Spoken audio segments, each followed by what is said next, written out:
I've heard people say that they would go mad without their partner, that their partner keeps them healthy, their partner keeps them mentally stable. And these are all wonderful things if you have a supportive partner, but actually, it can be quite detrimental too. Let me explain. It's great if they help us with our health and happiness, but the truth is, that's our responsibility first. It's easy to depend on someone else for our own needs. We don't have to take responsibility. We don't have to grow, we don't have to focus. It's like outsourcing our own well-being. The challenging thing is, we can't guarantee that they're always going to be there, which means if they move further away, we move further away from our own well-being. We have to learn to carry ourselves. If we over-depend on others, they'll drop us quicker than they picked us up. This isn't a negative message. It's a message for long-term growth.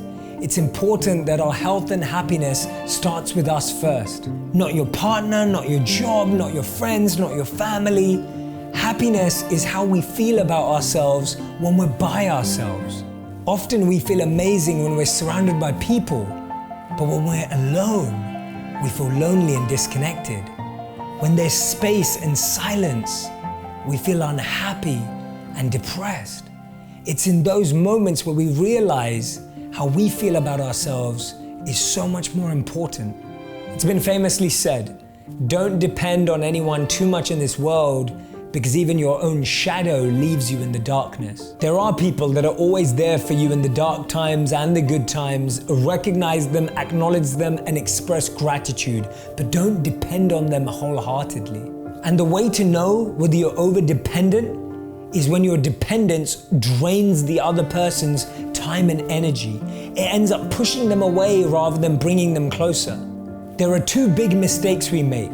We either go to everyone with each of our problems, or we go to one person with all of our problems. Neither of those works. In the first scenario, we feel overwhelmed by all of the opinions and views on what we should do. In the second one, we put so much pressure and burden onto the other person that they can no longer carry the weight. Instead, we have to form a group of people, different experts, different people, different leaders and guides for different areas of our lives. The three areas in which we need mentors, coaches, and guides are care, competence, and character. There are some people in our life that will always give us care. Their main focus will always be our mental and physical health. The second type of mentor or coach that we need in our life is competence. Someone who has a skill set in the area that we want to grow in, someone who's living their passion, someone who's actually an expert in an area where we want to develop. And finally, we have those in our life of deep character.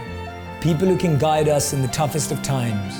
People who can be honest with us when no one else can. And people who can share their truth with us when we're at our biggest and most challenging moments. But everyone has at least one. And don't forget this, no one is coming to save you.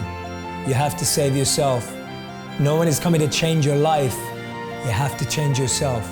Because remember, you have to be your own hero and save your own heart. Because sometimes the people you can't live without can live without you.